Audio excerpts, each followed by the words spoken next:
ऐसा सुंदर त्रिपुंड और महाराज पूरे अंग पे भभूत लगा करके मणिकर्णिका घाट की बागंबर लिपटाए महादेव पहुंच गए सीधे वृंदावन। वृंदावन जाकर के कुछ सखी से बोले, हम भविष्य कथन करने वाले हैं, हमने सुनी है यहाँ के राजा जो नंद बाबा उनके लाला भयो है, नहीं जाके उनको समाचार दो। गोपी ने जाकर के कही, बोले मैया द्वार एक जोगी आयो दर्शन करवे और कह रहा है कि बहुत बड़ा ज्योतिषाचार्य लाला को भविष्य बताएगा। यशोदा मैया का स्वभाव है कि पहले जो भी आवे उसको पहले देख लेती हैं। कई जगह तो हमारे ब्रज के साहित्यों में ऐसा वर्णन है कि 6 महीने तक तो लाला को मुख ही नहीं दिखाया और मैया ने कोई है हृदय से लगाई रही। 6 महीना बाद जब ब्रजवासी रोने लगे, नंद बाबा से शिकायत करी, बोले देखो मैया कैसी, हम यहाँ नाच रहे हैं, उत्सव मना रहे हैं, मोहिना दिखावे लाला को, मिलवावे ना लालाते।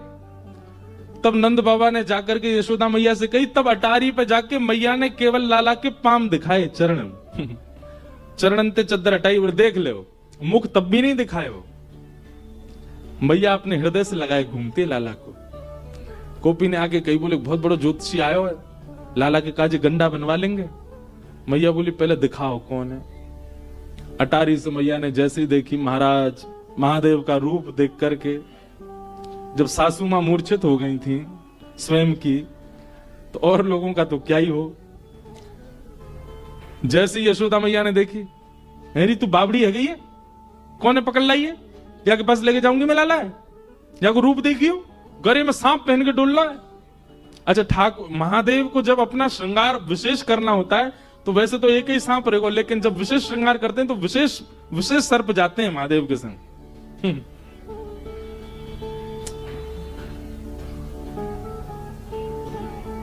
अब मैया द्वार पे आगो, जोगी क्या करें। बोले अरे बाबा मोड़ान के एक ही काम है, दक्षिणा दे दो सबरे चले जाएंगे। तो एक काम कर, बोले कहा सोने की थाल ला, वहां में रत्न जवाहरात सबरे भर के लिया और लाला की 7 बार ऐसे बेर के नजर उतार के या बाबा हुए दिया, दिखेगा ना गोकुल में, लेके चलो जाएगा इतने रत्नन ने, लाला ना दिखाऊंगी याकू।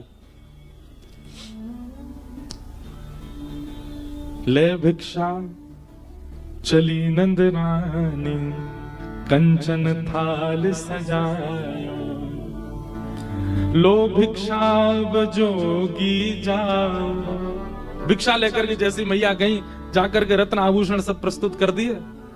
महादेव देख करके बोले मैया जी कहा लेके आई हो। बोले बाबा यही ले जाओ, ये दक्षिणा है हमारे लाला के यहाँ, आप आए, आप हमारे द्वार पे आए, आपको बारंबार प्रणाम करें, लो दक्षिणा लो, अब जाओ यहाँ से। मैया हमको ये सब नहीं चाहिए, हम तो तेरे लाला को दर्शन करने आए हैं।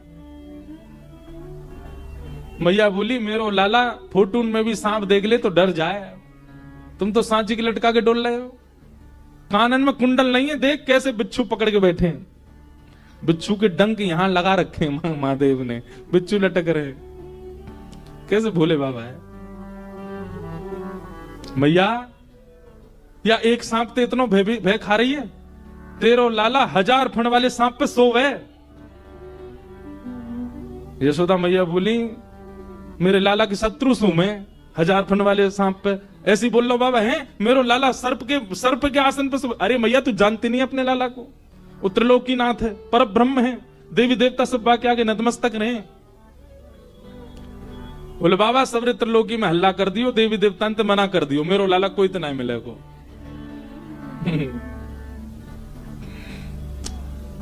महादेव बोले ना चाहिए तेरी दौलत भिक्षा, ना चाहिए तेरी दौलत, ना ये कंचन माया हो मैया, ना ये कंचन माया, तेरे लाल को दर्श करा दे मैया, तेरे लाल को दर्श करा दे मैया, मैं बड़ी दूर ते आयो हो मैया, बड़ी मैया काशी ते चल के आया हूं, बहुत लंबा समय लगो मैया, कछु नहीं चाहिए, बस अपना लाला दिखा दे मुझे। मैया बोली लाला तो ना मिलोगे बाबा, और कछु बता। महादेव ने थोड़ी अपनी भ्रगुटी टेढ़ी करी, त्रिशूल गाड़ दिया और बैठ गए। मैया तू अभी साधुन की हट जाने ना है, हम तेरे द्वार पे ही बैठे रहेंगे, आज नहीं तो कल, कल नहीं तो परसों, कभी तो तेरो लाला ने करके आवेगो, तब देख लेंगे बाकू। और ऐसी समाधि में जाऊंगा, ऐसी समाधि में जाऊंगा कि प्रलय भी मुंह को हिला नहीं पावेगो यहां से। और महादेव त्रिशूल गाड़ के वहीं बैठ गए और जैसे नेत्र बंद करने लगे, मैया बोली बाबा बाबा तब मैं बाद में जाइयो, एक बात सुन ले। बोले कहा, लाला मुंह को घर में ही बूढ़ो करनो आ जाए, बाहर नहीं आवेगो। तू साधुन की हट कर रहा है, मैं त्रिया हट जानू। लाला को भीतर ही ब्याह कर दूंगी, भीतर ही बूढ़ो कर दूंगी, भीतर ही बालक है जाएंगे वाके, तो ही नहीं मिलाऊंगी। तू बैठ जाए यहां पे। महादेव के नेत्रों में आंसू आ गए। अरे मैया हम कोई हट नहीं करेंगे, हम चले जाएंगे, एक बार बस अपना लाला दिखा दे। बोले बाबा तू जो मांगेगा सो दूंगी, लेकिन लाला नहीं दूंगी। महादेव के नेत्र सजल हो गए। 33 कोटि देवता आकाश से देख रहे हैं, सबके नेत्रों में अश्रुबिंद है। अरे यशोदा, सूरदास जी तो पद लिखते हैं, हे यशोदा मैया धर्म ही ते पायो, नीके राख यशोदा मैया नारायण घर आयो। अरे मैया तेने कौन से पुण्य किए, तेने कौन से ऐसे सत्कर्म किए, साक्षात नारायण तेरे यहां लाला बन के आए। महादेव बोले मैया नहीं कराओगी दर्शन। यशोदा मैया बोली नहीं कराऊंगी, और कुछ चाहिए तो बता।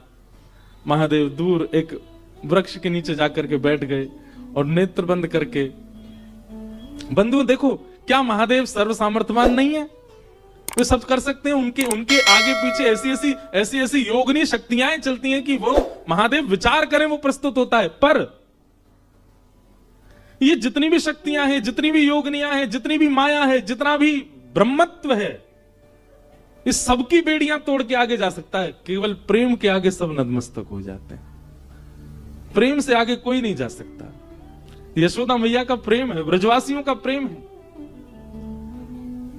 हम आपको सत्य बता रहे हैं, ब्रजवासियों का प्रेम जो है ना वो इतना प्रधान है कि उसके आगे योग जप तप नियम ये सब ना आप लोगों के लिए है, ये सब दुनियादारी के लिए। हम ब्रजवासियों के लिए कोई योग नहीं, कोई जप नहीं, कोई तप नहीं, कोई अनुष्ठान नहीं, हमारे लिए कुछ नहीं है। हमारे लिए केवल एक है प्रेम, बस। वास्तव में प्रेम का उद्गम स्थल है वृंदावन, वहीं से ही प्रेम सब जगह जा रहा है। महादेव सर्व सामर्थ्यवान है, परंतु यशोदा के प्रेम के आगे नहीं है। महादेव ने नेत्र बंद किए, नेत्र बंद कर भीतर पौड़े हुए लाला से बोले, बहुत बढ़िया ठाकुर जी, पौड़े रहो, आनंद करो आप तो। ठाकुर जी बोले, अरे महादेव आप पधारे, पर मैं क्या करूं, मैं तो मैया के बड़ो अधीन हूं। बोले हाँ ठीक है, अधीन तो रहोगे, ठीक है, सब आपकी माया है भगवान, दर्शन नहीं कराओगे। आप चाह जाओ तो सब हो सकता है, पर आप चाहते नहीं है हमें दर्शन कराना। जब भाव विह्वल महादेव को देखा, ठाकुर जी रोक नहीं पाए, खूब जोर से रोने लगे। यशोदा मैया ने खूब शांत कराए, ठाकुर जी शांत नहीं हुए। गोपियां सब लिए खिलौना झुंझुना दिखा रही हैं, लेकिन ठाकुर जी शांति नहीं हो रहे। दूध पिवा दियो, जल पिवा दियो, ठाकुर जी को रोना बंद नहीं हो। नीलमणि लाल मणि बन गए, रोते रोते ठाकुर जी लाल पड़ गए, गाल लाल है गए, महाराज माथो लाल पड़ गए। यशोदा मैया के घबराहट शुरू। तब ये गोपी बोली, मैया सुबह तो कोई आयो का घर पे, कोई की नजर लग गई है का लाला को? बोले नजर को तो कोई तो मिलवायो नहीं मैंने लाला, लेकिन सुबह तो एक जोगी बैठो द्वार पे। बोले मैया मुझे दर्शन करा लाला को। मैया बोली, मैया बस भाई जोगी नहीं, कोई तंत्र मंत्र की हो भारत। बोले मैया तू अपनी गोद में ले जा लाला है, लेकिन वह जोगी को दर्शन करा दे। मैया ने जोगी बुलवाए भीतर, महादेव बैठे हैं बिल्कुल अपने ध्यान में। तुरंत गोपी आई और गोपी आकर बोली, अरे बाबा चलो यशोदा मैया बुला रही हैं। महादेव बोले, यशोदा मैया तो कह दो समय ना हमारे पास, इतनी देर तक हम द्वार पे खड़े रहे तब तो मिलवाया नहीं, अब बुला रही है भीतर, जरूर कोई आफत आई होगी। अरे बाबा तुम तो देखो कैसे सुंदर, कैसे भोरे हैं, कैसे तुम्हारो स्वरूप। बाबा खूब बढ़िया आतन की रोटी बना के पवावेगी यशोदा मैया, चलो भीतर। महादेव बोले, अब हमारी कुछ शर्तें हैं, पहले तो केवल दर्शन करना था, पर अब हमारी शर्त है। क्या? यशोदा का जो लाला है वो हमारी गोद में देना पड़ेगा। हमारी गोद में आएगा, हम उसको थोड़ी देर खिलाएंगे, थोड़ी देर उसके संग नृत्य करेंगे, थोड़ी देर जब आनंद हो जाएगा तब देके जाएंगे। पहले तो दर्शन में ही हम जा रहे थे, दर्शन करके वापस, पर अब हमारे भाव बढ़ गए, अब हम गोदी में खिला के जाएंगे। मंजूर हो तो बता। मैया से जाके कही, मैया बोली ज्यादा से ज्यादा रात तक रोवेगो लाला, सुबह तो शांत ही जाएगो, गोद में नहीं दूंगी बाकी में। ठाकुर जी ने जैसे ये बात सुनी तो ठाकुर, जैसे बच्चे रोते रोते कभी सांस चली जाती है बच्चों की, ऐसी रोते रोते ठाकुर जी की सांस चली गई। अब तो सब देखें तो मुंह खुल रहा है, आंसू निकल रहे हैं, लेकिन आवाज नहीं आ रही ठाकुर जी की। सब ने गोद में लिए, खूब थप्पी दी, ठाकुर जी की सांस नहीं आवे। गोपी बोली, मैया बाबा टोटका कर रहा भारते, बात गोद में दे दियो मैया, लेकिन वह बुला ले भीतर, लाला से बड़ो कुछ नहीं है। तुरंत कहीं बोले, बाबा जो कहोगे सो करेंगे। बोले अब हम गोद से भी ऊपर हमारी भाव बढ़ गए। बोले अब क्या भाव है आपका? बोले मैया से कहो अपने द्वार पे ही हमारा स्थान बनवावे, और जब जब या को लाला निकलेगा तब तब देखेंगे अब हम, अब इतने में काम नहीं चलेगा। यशोदा मैया सब में राजी है। गई सूरदास जी महाराज वर्णन कर रहे हैं, महादेव भीतर गए हैं नंद भवन में। आहा, पंचवेर परिक्रमा करके, पंचवेर परिक्रमा करके, 5 बार तो पहले परिक्रमा करी महादेव ने, नेत्र थोड़े थोड़े लाल हैं। आहा, 5 बार परिक्रमा करके अपनी दोनों भुजाएं आगे करी हैं। जैसे ही सुकोमल श्री ठाकुर जी, सांस रुक गई है, मोह लाल पड़ गया है, नेत्रंते आंसू गिर रहे हैं, जैसे ही महादेव की गोद में गए और महादेव ने गोद में लेकर के जैसे ही अपने अंक में भर के महादेव ने ठाकुर जी को देखा, ठाकुर जी की सांस वांस सब आ गई, धीमे धीमे लाल मणि नील मणि हेन लगे, नेत्र खुल गए, और महादेव के इस रूप को देख करके, जैसे बालक के सामने कुछ विचित्र वस्तु दे दो तो वो टकटकी लगा के देखता है, ऐसे ही ठाकुर जी महादेव को देख रहे हैं।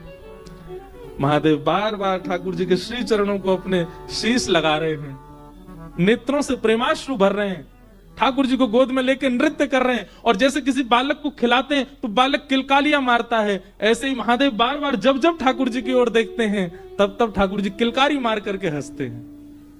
पंचबेर परिक्रमा करके, और ठाकुर जी को प्रसन्न करने के लिए अपनी श्रृंगी निकारी, श्रृंगी नाद बजाए, सूरदास बलिहारी या पे, सूरदास बलिहारी या पे। हरिहर के इस मिलन को देख करके, हरि छोटे हैं और हर बड़े, हरि बालक हैं और हर खिलाने वाले जोगी बन के आए हैं। इस रूप को देख करके सूरदास जी भलाइयां ले रहे हैं।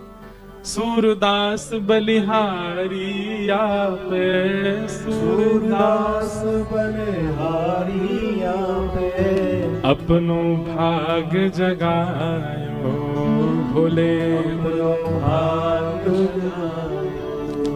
महादेव ने तो दृष्टि मात्र से ठाकुर जी को प्रसन्न कर दिया। अब तो कभी ठाकुर जी उनकी जटा पकड़ ले, महादेव मुख पास करें तो उनकी नाक पकड़ ले, उनके गाल पकड़ ले, और ये दृश्य देख करके यशोदा मैया इतनी आनंद में भर गई। बोले बाबा अब कहीं मत जाओ, अब तो सदा के लैया आपको मेरी शपथ है, जब तक मेरो लाला या धराधाम पे या धराधाम को सुशोभित करे, आप मेरे लाला के संग ही रहो। महादेव आज्ञा दे करके गए, बोले मैया तुम्हारो लाला जहां जहां जाएगा अदृश्य रूप से मैं आके संग ही रहूंगा। हमारे ब्रज में जहां भी श्री कृष्ण ने लीला की है, हर स्थान पर महादेव का एक मंदिर विराजमान है, हर जगह महादेव संग ही हैं, समस्त लीलाओं में ठाकुर जी साथ में हैं। नमः पार्वती पते हर हर हर। वृंदावन में गोपेश्वर, नंदगाम में नंदीश्वर, और मथुरा में भूतेश्वर, गोवर्धन में चकलेश्वर,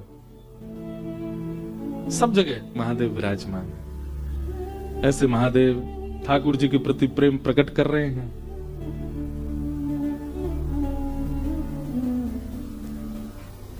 उस प्रेम भाव को हम वंदन करते हैं, नमन करते हैं।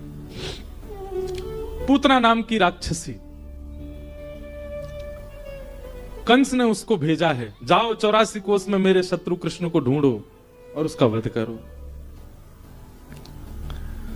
पूतना ने अपना रूप बदला, अत्यंत सुंदरी बनकर के 84 कोष में जन्म लेने वाले जितने भी बच्चे हैं सबके घर जाती है और उन बालकों को गोद में लेके अपना पयोधर पान कराती है। कालकूट विष पीते ही बालक मर जाते हैं। ऐसे करते करते पूतना जैसी गोकुल पहुंची, कहते हैं पूतना इतनी सुंदर बन के आई कि सब उसके रूप को देखने लगे।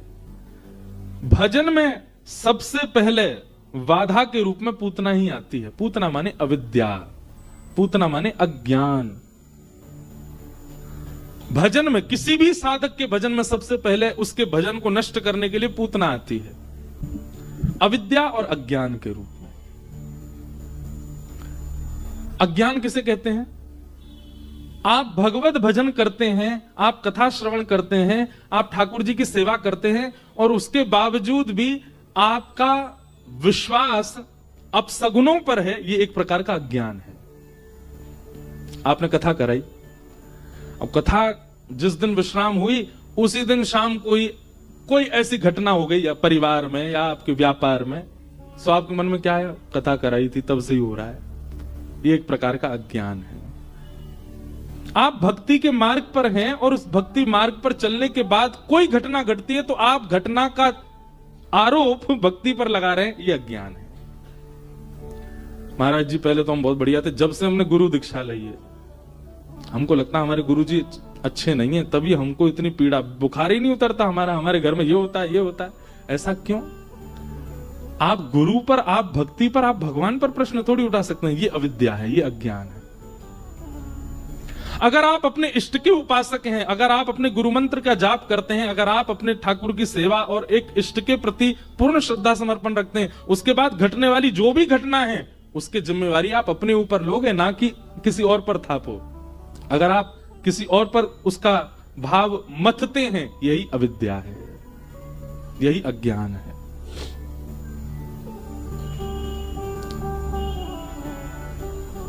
ब्याह में गई थी हमारी बेटी, तब से इसको कुछ हो गया है। ये अपशगुन उन लोगों को होते हैं जो भगवत भाव में व्यवस्थित नहीं है। कभी कभी मेरे मन में एक बात आती है, भगवान भागवत जी सब मंगल करें, पर लोग कहते हैं हम पे किसी ने कुछ करवा दिया, हमारे ऊपर किसी ने कुछ बांध दिया टूट। आपको पता है हमको हजारों लोग देखते हैं, हजारों लोग सुनने कथा आते हैं और उन हजारों में कई लोग तो परम मित्र आते हैं। परम मित्र समझ जाओ, परम मित्र का मतलब वो यही देखने और करने आते हैं कि इन पे क्या करें हम। तो हमको तो एक नहीं, हमको तो 1000 लोगों के द्वारा बांधवा देना चाहिए सिर पे, घर में कुछ हो जाए। कुछ नहीं, हमारे माई श्यामाजू को राज। जब सिर पे ठाकुर विराजमान है, गुरुदेव की कृपा विराजमान, फिर कोई कुछ नहीं कर सकता। पर आपने गुरु, आपने भगवत भाव, आपने आराध्य को केवल इसलिए भजा है, केवल इसलिए उनकी सन्निधि ग्रहण कर रहे हैं।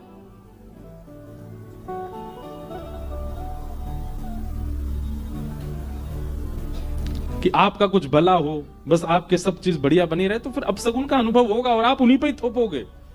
जब से हम वृंदावन गए तब से ही कुछ हो रहा है, जब से हम काशी गए तब से ही कुछ हो रहा है। नहीं, ये सब आपके प्रारब्ध हैं, प्रारब्ध कर्म से ही सब भोगते हैं। इसलिए इसी को अविद्या कहते हैं। यही पूतना है कि आप भजन करने के बावजूद भी घटने वाली घटनाओं को भजन पर थोप रहे हैं। जब से हमने भक्ति करना शुरू किया तब से ऐसा हो रहा है। नहीं, एक रूप पूतना का। दूसरा रूप पूतना का क्या है? आपका भजन प्रधान है, आपकी कथा प्रधान है, आपके गुरु प्रधान है, आपके इष्ट प्रधान है, पर इन प्रधानताओं में जिस कारण से आपका मन नहीं लगता वही पूतना है।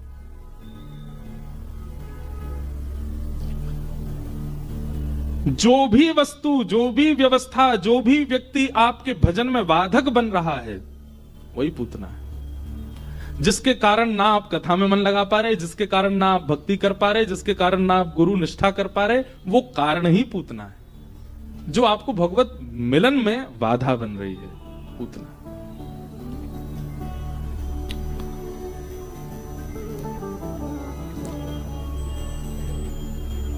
पूतना आई और पूतना ने आते सब ब्रजवासियों को अपनी ओर मोहित कर लिया। सब उसके रूप पर, सब उसके भाव पर मोहित होते चले गए। हम बहुत देर से, मेरा मन भटक रहा है, उनको मना करो बस, ऐसे विराजने लाल जी। बोलो वृंदावन बिहारी लाल की। पूतना आई, पूतना ने आकर के सबको अपनी ओर आकृष्ट किया। नंद भवन में जाकर के उसके रूप को देख करके, उसके सौंदर्य को देख के यशोदा मैया को लगा अच्छे घर की है, लाल जी जैसी मांगे उसने प्रदान कर दिए। यशोदा मैया के लाल जी देते ही पूतना ने अपनी गोद में लिए। यशोदा मैया किसी कार्य में चली गई, पयोधर का जैसी पान कराया, भगवान ने उसके प्राणों को पिया और पूतना का वध हुआ। बोलो भक्त वत्सल भगवान की। 6 दिन के ठाकुर जी ने पूतना का वध किया। है तो बहुत विस्तृत चर्चा पूतना मर्दन की। पूतना का वध किया, विशाल रूप धारण किया था। सब ब्रजवासियों ने उसकी संस्कार आदि किए। तत्पश्चात ठाकुर जी अब 3 महीना के